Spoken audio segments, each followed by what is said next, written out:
Hi everyone, सभी छात्रों को स्टडी आईएएस विद आर के यादव में स्वागत है। जैसा कि मैं आज UPSC IAS mains 2015 GS paper 4 से क्वेश्चन ले रहा हूं। ये हमारा निरंतर चलने वाले आंसर राइटिंग सीरीज है। मैं डेली 5-5 क्वेश्चन आंसर राइटिंग कराता हूं। अगर आप हमारे चैनल पर नए हैं तो प्लीज़ इस चैनल को लाइक, सब्सक्राइब और शेयर करें और बेल आइकन की घंटी को क्लिक करना ना भूलें, ताकि जब भी मैं अगला वीडियो अपलोड करूं उसका नोटिफिकेशन आपके मोबाइल पर सबसे पहले पहुंचे। चलिए वीडियो को प्रारंभ करते हैं। अगर आप प्रीवियस ईयर्स के प्रश्नों को हल करना सीख गए तो हम ये दावा कर सकते हैं कि हम बेहतर तरीके से किसी भी प्रश्न का उत्तर लिख सकते हैं। हमको कहीं से किसी भी प्रश्न को उत्तर लिखने में कोई कठिनाई नहीं है। अब हम सीधे प्रश्न पर चलते हैं। प्रश्न है, एक प्रमुख बेसिक कंपनी की अनुसंधान एवं विकास प्रयोगशाला में कार्यरत एक वैज्ञानिक ने खोज की कंपनी की सर्वाधिक बिक्री होने वाली पशु चिकित्सीय दवाइयों में से एक दवाई बी में वर्तमान में असाध्य लीवर रोग, जो जनजातीय क्षेत्रों में फैला हुआ है, का इलाज करने की संभाव्यता है। परंतु मानवों के लिए उपयुक्त रूपांतर का विकास करने के लिए बहुत अनुसंधान और विकास की ज़रूरत थी, जिसमें 50 करोड़ रुपए तक का खर्च आ सकता था। इसकी संभावना कम थी कि कंपनी अपनी लागत को वसूल कर पाएगी, क्योंकि रोग केवल निर्धनताग्रस्त क्षेत्र में फैला हुआ था, जिसका बाजार बहुत थोड़ा था। यदि आप सीईओ होते तो जिन विभिन्न कार्रवाइयों को आप कर सकते थे उनकी पहचान कीजिए। अगर आप सीईओ होते तो अपनी प्रत्येक कार्रवाई के पक्ष विपक्ष का मूल्यांकन कीजिए। अब हम सबसे पहले भूमिका पर चलेंगे, क्योंकि प्रश्न का प्रारूप पूछने का थोड़ा लंबा है, क्योंकि हमें 250 शब्दों में इसका आंसर लिखना है। अब हम प्रश्न के अनुसार पहले भूमिका पर चलते हैं। भूमिका है, एक वैज्ञानिक ने सबसे अधिक बिकने वाली पशु चिकित्सा दवा का उपयोग करके आदिवासी क्षेत्रों में प्रचलित असाध्य यकृत रोग का संभावित इलाज खोजा है। सीईओ को इस दुविधा का सामना करना पड़ता है कि सीमित बाजार संभावनाओं के बावजूद दवा संस्करण विकसित करने में 50 करोड़ रुपए का निवेश किया जाए या नहीं। अब हम हितधारक, वहाँ पर कितने लोगों को हित हो सकता है, किस किस समूह को।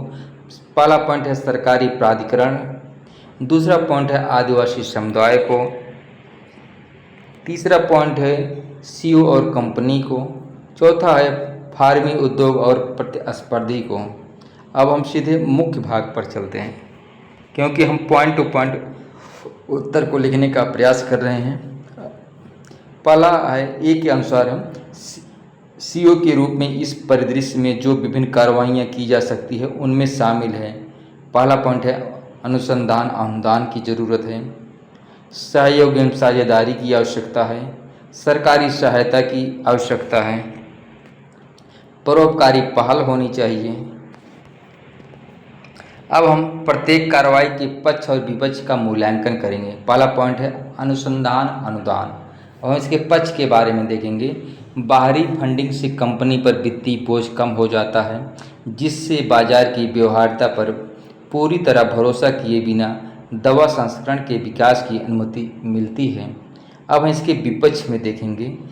अनुसंधान अनुदान सुरक्षित करना प्रतिस्पर्धा और समय लेने वाला हो सकता है, या कुछ प्रतिबंधों या शर्तों के साथ भी आ सकता है, जो अनुसंधान और भविष्य के व्यवसायीकरण पर कंपनी के नियंत्रण को प्रभावित कर सकता है। अब हम अगला पॉइंट देखेंगे, सहयोग या साझेदारी। पक्ष में पहले चलेंगे। सहयोग लागत साझाकरण, ज्ञान विनिमय और अतिरिक्त संसाधनों या विशेषज्ञता तक पहुंच की अनुमति देता है।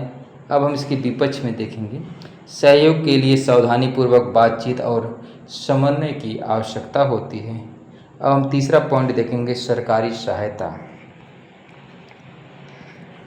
पहले पक्ष में देखें, सरकार वित्तीय सहायता, सब्सिडी या अनुकूल नियम प्रदान कर सकती है, जो अनुसंधान एवं विकास लागत की भरपाई कर सकती है।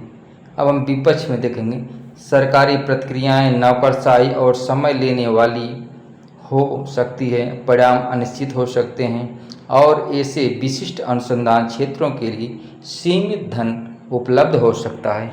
अब हम परोपकारी पहल पर चलेंगे। पहले हम इसके पक्ष के बारे में देखेंगे।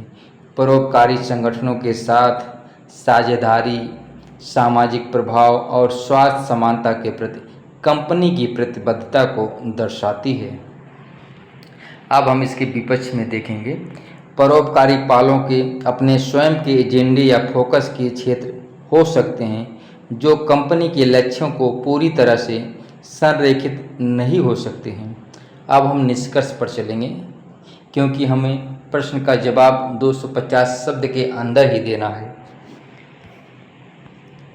वित्तीय व्यवहार्यता कंपनी की प्रतिष्ठा पर संभावित प्रभाव, दीर्घकालिक स्थिरता और कंपनी के मूल मूल्यों और उद्देश्यों के साथ संरेखण जैसे कारकों पर विचार करते हुए सीईओ के लिए इन कार्यों का सावधानीपूर्वक मूल्यांकन करना महत्वपूर्ण है। अब हम अगले प्रश्न पर चलते हैं। एक आपदा प्रवण राज्य है जिसमें अक्सर भूस्खलन, दावानल, मेघ विस्फोट, आकस्मिक बाढ़ और भूकंप आदि आते रहते हैं। इनमें से कुछ मौसमी हैं और अक्सर अननुमेय हैं। आपदा का परिणाम हमेशा अप्रत्याशित होता है। एक मौसम के दौरान एक मेघ विस्फोट के कारण विनाशकारी बाढ़ और भूस्खलन हुए, जिनसे अत्यधिक दुर्घटनाएं हुई। सड़कों, पुलों और विद्युत उत्पादी यूनिटों जैसी बुनियादी संरचना को बृहद क्षति पहुंची। इसके फलस्वरूप 10,000 से ज़्यादा तीर्थयात्री, पर्यटक और अन्य स्थानीय निवासी विभिन्न मार्गों और स्थानों पर फंस गए। जिम्मेदारी के आपके क्षेत्र में फंसे हुए वरिष्ठ नागरिक, अस्पतालों में मरीज, महिलाएं और बच्चे, पदयात्री, पर्यटक, शासक पार्टी के प्रादेशिक अध्यक्ष, अपने परिवार सहित पड़ोसी राज्यों के अतिरिक्त मुख्य सचिव और जेल में कैदी शामिल थे। राज्य के एक सिविल सेवा अधिकारी के तौर पर आपका आदेश क्या होगा जिसमें आप इन लोगों को बचाएंगे और क्यों? अपने उत्तर के पक्ष में तर्क दीजिए। अब हम सबसे पहले भूमिका पर चलते हैं। आपदा प्रवण राज्य को गंभीर बाढ़ और भूस्खलन का सामना करना पड़ता है, जिससे रोगियों, सुभेद समूहों, पर्यटकों और राजनीतिक हस्तियों सहित हजारों लोग फंस जाते हैं। अब हम पहले हितधारक, राजनीतिक नेता, कमजोर समूह, पैदल यात्री, पर्यटक, रोगी, बड़े पैमाने पर जनता, कैदी, पड़ोसी राज्यों के अधिकारी और स्थानीय निवासी।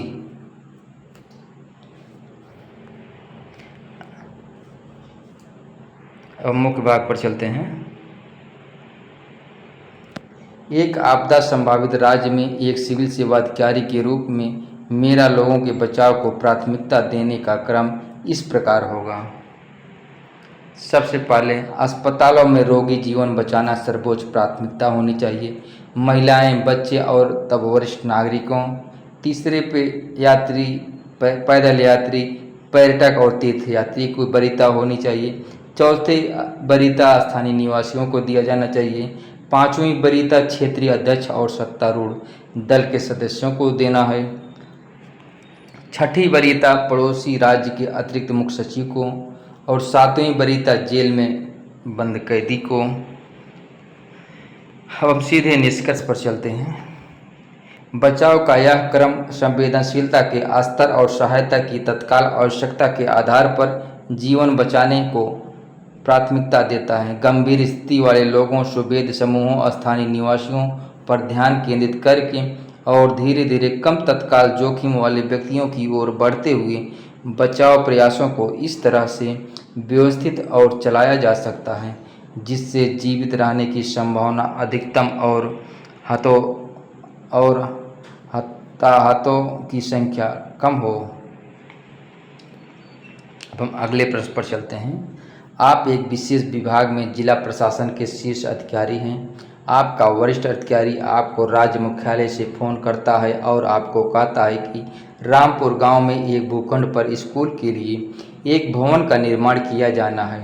दौरे की समयावली बना दी जाती है, जिसके दौरान वह मुख्य इंजीनियर और वरिष्ठ वास्तुकार के साथ स्थल का दौरा करेगा। वह चाहता है कि आप उससे संबंधित सभी कागजातों की जांच कर लें और सुनिश्चित कर लें कि दौरे की व्यवस्था उचित रूप से की गई है। आप उस फाइल को जांचते हुए और आपके विभाग में कार्यभार संभालने से पूर्व की है।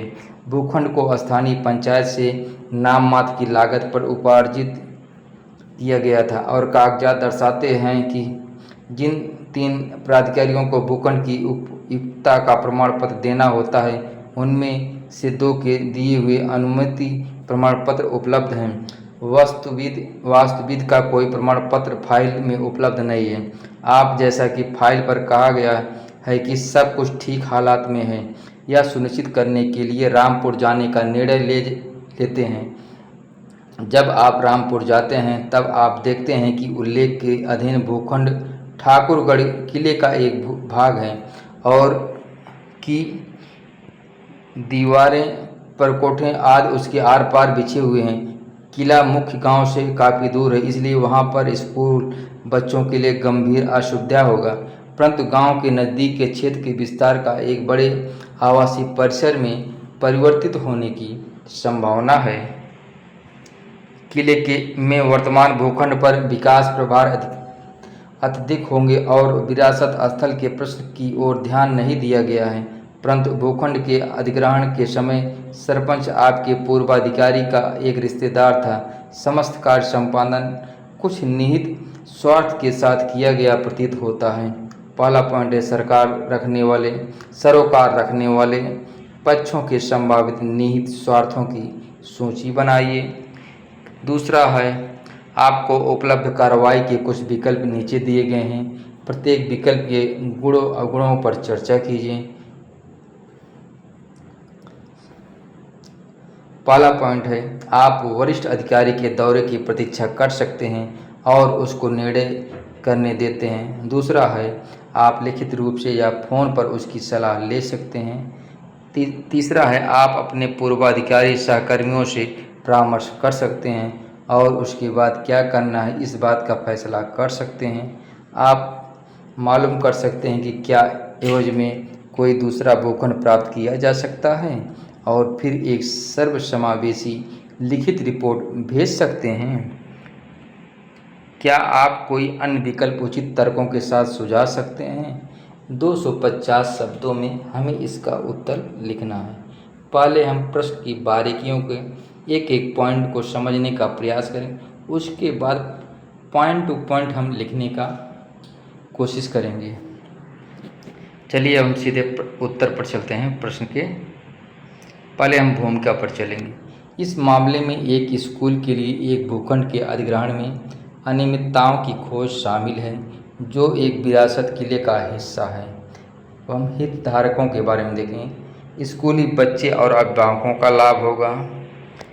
मुख्य अभियंता, सरपंच और स्थानीय पंचायत, जिला प्रशासन, गांव के निवासी, स्थानीय पंचायत, वरिष्ठ अधिकारी, विरासत संरक्षण प्राधिकरण आदि हितधारक होंगे। अब हम सीधे मुख्य भाग पर चलते हैं।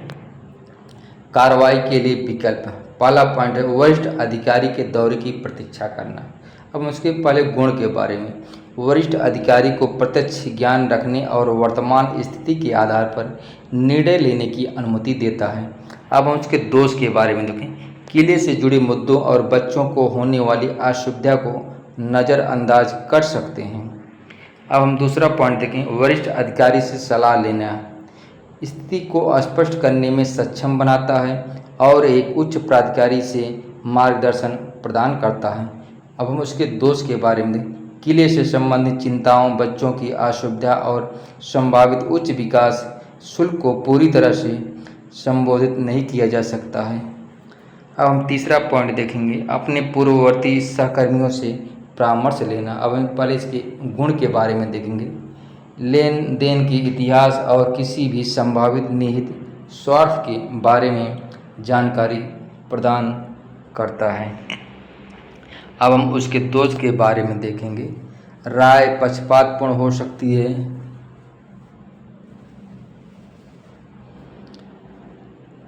या व्यक्तिगत संबंधों या हितों से प्रभावित हो सकती है। हम चौथा पॉइंट देखें, एक वैकल्पिक स्थान खोजना और एक व्यापक रिपोर्ट भेजना। हम पहले इसके गुण के बाद, किले से संबंधित चिंताओं, बच्चों की असुविधा और संभावित उच्च विकास शुल्क पर विचार कीजिए। अब हम इसके दोष के बारे में देखेंगे। एक उपयुक्त वैकल्पिक स्थान ढूंढना चुनौतीपूर्ण और समय लेने वाला हो सकता है। अब हम अतिरिक्त विकल्प देखेंगे, कौन सा हमें और उचित विकल्प हो सकता है। एक स्वतंत्र जांच करना। पहले हमें इसके गुण के बारे में देखें। संपूर्ण स्थिति का निष्पक्ष और वस्तुनिष्ठ मूल्यांकन प्रदान करता है। दोष के बारे में, एक स्वतंत्र विशेषज्ञ को शामिल करने के लिए अतिरिक्त संसाधनों और समय की आवश्यकता होती है। कुल मिलाकर अनुशंसित विकल्प एक स्वतंत्र जांच करना होगा। विकल्प 5 उचित प्रतिनिधित्व करता है। अब हम सीधे निष्कर्ष पर चलते हैं। यह दृष्टिकोण स्थिति की गहन जांच सुनिश्चित करता है, पारदर्शिता एवं सत्यनिष्ठा को बढ़ावा देता है, साथ ही निर्णय लेने के लिए उचित आधार प्रदान करता है। यह किले से संबंधित चिंताओं, बच्चों की असुविधा, संभावित उच्च विकास शुल्क और संभावित निहित स्वार्थों को संबोधित करता है। अब हम अगले प्रश्न पर चलते हैं। आज का लास्ट प्रश्न है, हाल में आपको एक जिले के जिला विकास अधिकारी के तौर पर नियुक्त किया गया है। उसके बाद जल्दी ही आपने पाया कि आपके जिले के ग्रामीण इलाकों में लड़कियों को स्कूल भेजने के मुद्दे पर काफ़ी तनाव है। गांव के बड़े महसूस करते हैं कि अनेक समस्याएं पैदा हो गई हैं, क्योंकि लड़कियों को पढ़ाया जा रहा है और वह घर के सुरक्षित वातावरण के बाहर कदम रख रही हैं। उनका विचार यह है कि लड़कियों की न्यूनतम शिक्षा के साथ जल्दी से शादी कर दी जानी चाहिए। शिक्षा के बाद लड़कियां नौकरी के लिए भी स्पर्धा कर रही हैं, जो परंपरा से लड़कों का अनन्य क्षेत्र रहा है, और पुरुषों में बेरोजगारी में वृद्धि कर रही हैं। युवा पीढ़ी महसूस करती है कि वर्तमान युग में लड़कियों को शिक्षा और रोजगार तथा जीवन निर्वाह के अन्य साधनों के समान अवसर प्राप्त होने चाहिए। समस्त इलाका वयोवृद्धों और युवाओं के बीच तथा उससे आगे दोनों पीढ़ियों में स्त्री पुरुषों के बीच विभाजित है। आपको पता चलता है कि पंचायत या अन्य स्थानीय निकायों में यह व्यस्त चौराहों पर भी इस मुद्दे पर गर्म वाद विवाद हो रहा है। एक दिन आपको सूचना मिलती है कि एक अप्रिय घटना हुई है। कुछ लड़कियों के साथ छेड़खानी की गई जब वह स्कूलों के रास्ते में थी। इस घटना के फलस्वरूप कई सामाजिक समूहों के बीच झगड़े हुए और कानून तथा व्यवस्था की समस्या पैदा हो गई। गर्म वाद विवाद के बाद बड़े बूढ़ों ने लड़कियों को स्कूल जाने की अनुमति न देने और जो परिवार उनके हुक्म का पालन नहीं करते हैं, ऐसे सभी परिवारों का सामाजिक बहिष्कार करने का संयुक्त निर्णय ले लिया। पहला है, लड़कियों की शिक्षा में व्यवधान डाले बिना लड़कियों की सुरक्षा को सुरक्षित करने के लिए आप क्या कदम उठाएंगे। दूसरा पॉइंट है, पीढ़ियों के बीच संबंधों में समरसता सुनिश्चित करने के लिए आप गांव के वयोवृद्धों के पितृतंत्रात्मक आवृत्ति का किस प्रकार प्रबंधन का और ढालने का कार्य करेंगे। हमें 250 शब्दों में प्रश्न का उत्तर लिखना है। हम सीधे भूमिका पर चलते हैं। केस स्टडी एक गांव के बुजुर्गों के बीच संघर्ष प्रस्तुत करती है जो बालिकाओं की शिक्षा का विरोध करते हैं। वहीं युवा पीढ़ी समान अवसरों की वकालत करती है। स्थिति तब बिगड़ जाती है जब छेड़छाड़ की कोई घटना घटती है, जिससे झड़पें होती हैं और कानून व्यवस्था की समस्या उत्पन्न हो जाती है। अब हम हितधारकों के बारे में देखेंगे। पहला है जिला विकास अधिकारी, दूसरा पॉइंट है स्थानीय अधिकारी, तीसरा पॉइंट है स्कूल प्राधिकरण और शिक्षक, चौथा है लड़कियों और उनके परिवार, पांचवा है युवा पीढ़ी, छठा है गांव के बुजुर्ग। इतने लोग हितधारक के सर्कल में आते हैं। हम सीधे मुख्य भाग पर चलते हैं। बालिकाओं की शिक्षा को बाधित किए बिना उनकी सुरक्षा सुनिश्चित करने के लिए क्या क्या कदम उठाए जाने चाहिए। पहला है सुरक्षा उपाय बढ़ाना। उन क्षेत्रों में पुलिस गश्त और उपस्थिति बढ़ाएं जहां बालिकाएं स्कूल आती जाती हैं, प्लस सीसीटीवी कैमरे हर चौराहों पर लगाए जाएं। दूसरा पॉइंट है सुरक्षा जागरूकता कार्यक्रम। बालिकाओं और उनके परिवारों को आत्मरक्षा तकनीक सिखाएं और किसी भी घटना की तुरंत रिपोर्ट करने के महत्व को बढ़ावा दें। तीसरा पॉइंट है सामुदायिक भागीदारी। गांव के बुजुर्गों सहित स्थानीय समुदाय के साथ जुड़कर उनकी चिंताओं को दूर करना और बालिकाओं की शिक्षा के महत्व पर चर्चा करना। हम दूसरा पॉइंट देखेंगे अंतर पीढ़ीगत सद्भाव के लिए गांव के बुजुर्गों के पितृसत्तात्मक रवैये को प्रतिबंधित करना और ढालना। पहला है संवाद एवं संचार। गांव के बुजुर्गों की चिंताओं और दृष्टिकोण को समझने के लिए उनके साथ खुला और सम्मानजनक संवाद शुरू करना चाहिए। दूसरा है शिक्षा के माध्यम से सशक्तिकरण करना चाहिए।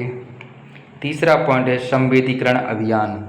लैंगिक समानता, महिला सशक्तिकरण और महिलाओं के अधिकारों के सम्मान के महत्व को बढ़ावा देने के लिए संवेदीकरण अभियान और कार्यशालाएं आयोजित करना चाहिए। चौथा पॉइंट है समावेशी निर्णय प्रक्रिया। निर्णय प्रक्रियाओं में युवा और वृद्ध दोनों पीढ़ियों की भागीदारी को प्रोत्साहित करना चाहिए। अब हम सीधे निष्कर्ष पर चलते हैं।